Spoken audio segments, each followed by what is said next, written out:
مصطفیٰ صلی اللہ علیہ وآلہ وسلم وَأَهْلِ بَيْتِهِ الطَّيِّبِينَ الطَّاهِرِينَ الْمَعْصُومِينَ الْمَظْلُومِينَ الْمُنْتَخَبِينَ الْمُنْتَجَبِينَ الْغُرِّ الْمَيَامِينَ وَأَصْحَابِهِ الْمُتَّقِينَ الْمُنْتَخَبِينَ الْمُنْتَجَبِينَ وَلَعْنَةُ اللَّهِ عَلَىٰ أَعْدَائِهِمْ أَجْمَعِينَ مِنْ يَوْمِنَا هَٰذَا إِلَىٰ قِيَامِ يَوْمِ الدِّينِ أَمَّا بَعْدُ فَقَدْ قال الله تعالى في الفرقان الحميد والمحكم كتابه المجيد وقوله الحق بسم الله الرحمن الرحيم هو الذي أنزل من السماء ماء لكم منه شراب ومنه شجر فيه تسيمون صدق الله العلي العظيم وبلغنا رسوله النبي الأمين الكريم ونحن على ذلك لمن الشاهدين والشاكرين والحمد للہ رب العالمین۔ ایک بار دیگر درود پڑھے سب مل کر محمد والے محمد پر۔ تھوڑا ساؤنڈ بڑھائیے، ساؤنڈ بڑھانے دیں، آواز بڑھائیے۔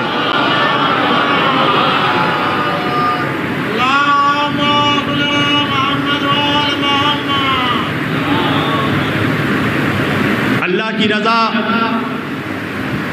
اہل بیت کی عطا، جناب سیدہ کا حکم، باب الحوائج کا کرم، مومنین لکھنؤ کی محبتیں، محترم میسم عباس بھائی کا خلوص، یہ ساری چیزیں جب مشترکہ طور پر ایک جگہ جمع ہو گئی تو میں آپ کے روبرو آ گیا۔ عزیزان گرامی قدر و برادران ملت اسلامیہ، بندگان توحید و عاشقان رسول و آل رسول، گدایان دربار بطول، مولا آپ سبوں کے جذبہ ایمانی کو زندہ و سلامت رکھے۔ میں اس سرزمین لکھنؤ میں کئی مرتبہ الحمدللہ آ چکا ہوں، اور اس کووڈ کے وبا کے بعد یہ میرا دوسرا دورہ ہے باب الحوائج کی درگاہ میں، اور مجھے یہ کہنے کی ضرورت نہیں ہے کہ میرا مزاج کیا ہے۔ الحمدللہ لکھنؤ تو میرا مزاج جانتا ہی ہے۔ میرا لکھنؤ والوں بچپن سے ایک مزاج رہا ہے، میں قبرستان میں پڑھنے کا عادی ہی نہیں ہوں، میدان کا آدمی ہوں تو میدان میں بولتا ہوں۔ وجہ ہے نا، ہم نے اپنے رہبروں کو قبرستان سے نہیں پایا، ہم نے جسے بھی پایا ہے اسے میدان سے پایا ہے۔ ہم نے نبی کو پایا تو بدر کے میدان سے، علی کو پایا تو غدیر کے میدان سے، فاطمہ کو پایا تو مباہلے کے میدان سے، حسن کو پایا تو صفین کے میدان سے، حسین کو پایا تو کربلا کے میدان سے۔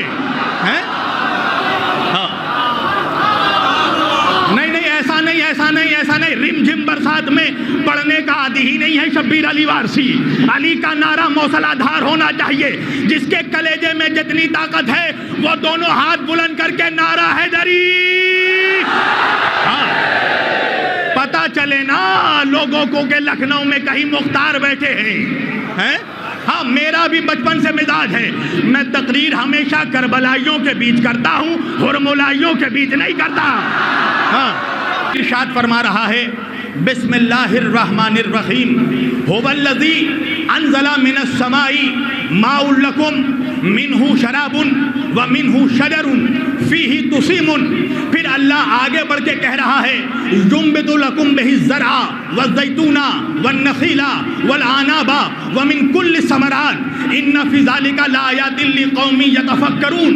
پھر اللہ آگے بڑھ کر اگلی آیت میں کہہ رہا ہے وسخر لکم اللیل والنہار والشمس والقمر والنجوم مسخرات بامرہ ان فی ذلک لآیات لقوم یعقلون۔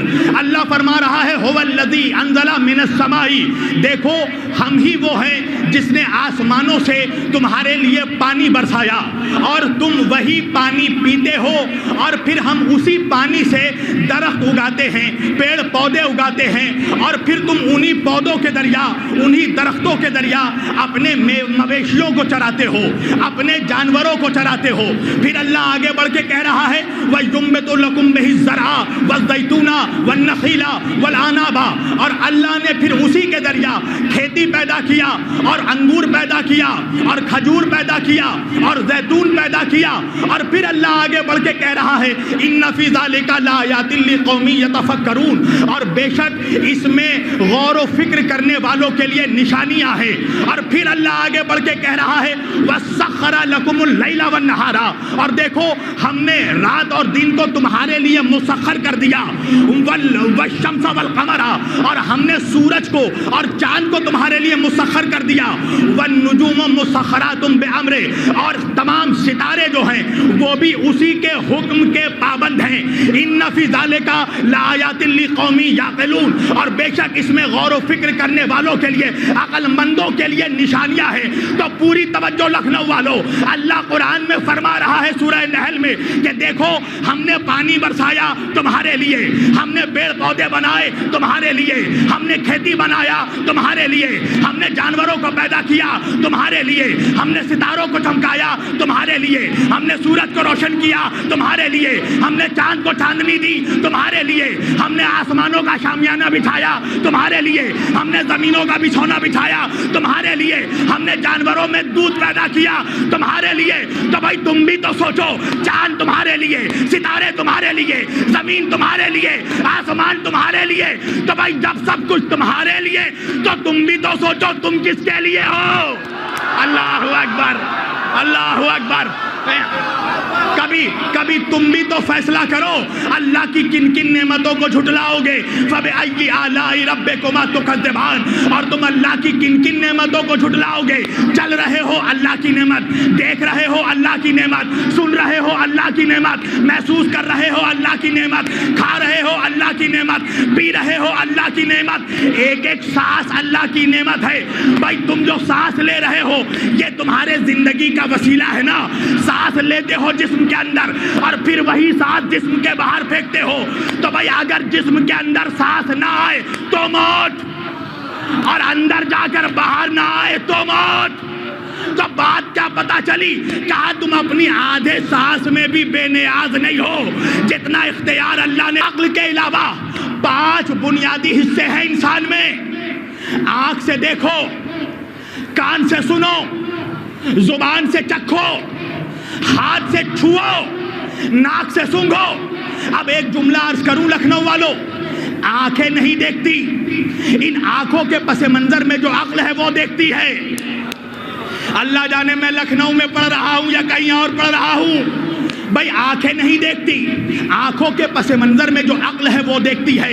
کان نہیں سنتے، کانوں کے پس منظر میں جو عقل ہے وہ سنتی ہے۔ ہاتھ نہیں چھوتے، ہاتھوں کے پس منظر میں جو عقل ہے وہ چھوتی ہے۔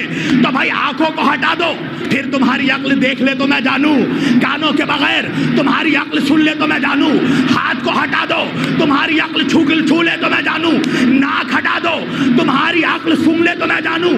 تو اب اللہ نے تمہاری عقل کو وسیلوں کا محتاج بنا دیا۔ اللہ جانے مجمع کہا ہے، اللہ نے تمہاری عقل کو وسیلوں کا محتاج بنا دیا، اور 1 2 نہیں 5 وسیلوں کا محتاج بنا دیا۔ تو بھائی جب تم اپنی عقل تک بغیر 5 کے وسیلے کے پہنچ نہیں سکتے تو اللہ تک بغیر پنجتن کے کیا پہنچو گے؟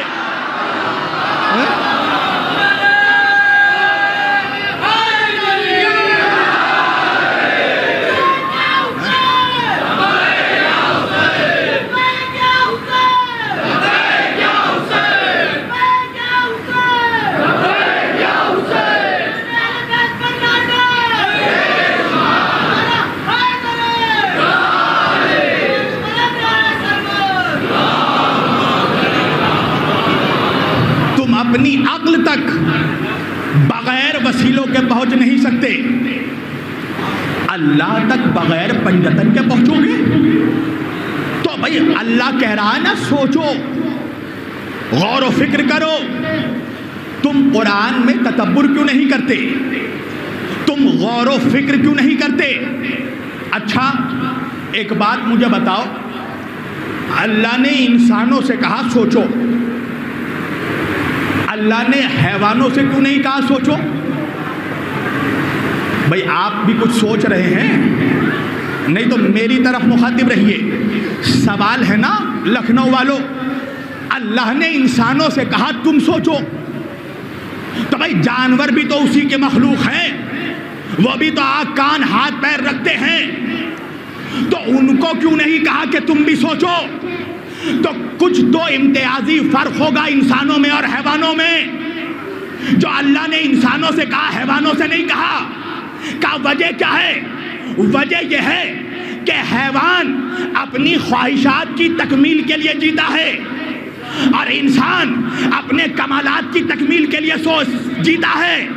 ایک اور امتیازی فرق بتاؤں، غصہ آتا ہے جانوروں کو بھی، غصہ آتا ہے انسانوں کو بھی، مگر جانور کو جیسے ہی غصہ آتا ہے وہ فوراً اپنے غصے کا اظہار کر دیتا ہے. اللہ جانے آپ کہاں ہے بھائی. انسان کو بھی غصہ آتا ہے، اور دیکھیں غصہ آنا کوئی خراب بات نہیں ہے، غصہ ایک ضروری عمل ہے. بری بات پر غصہ آنا غیرت کا تقاضا ہے. اگر انسان کو غصہ نہ آئے تو وہ بے غیرت ہو جائے.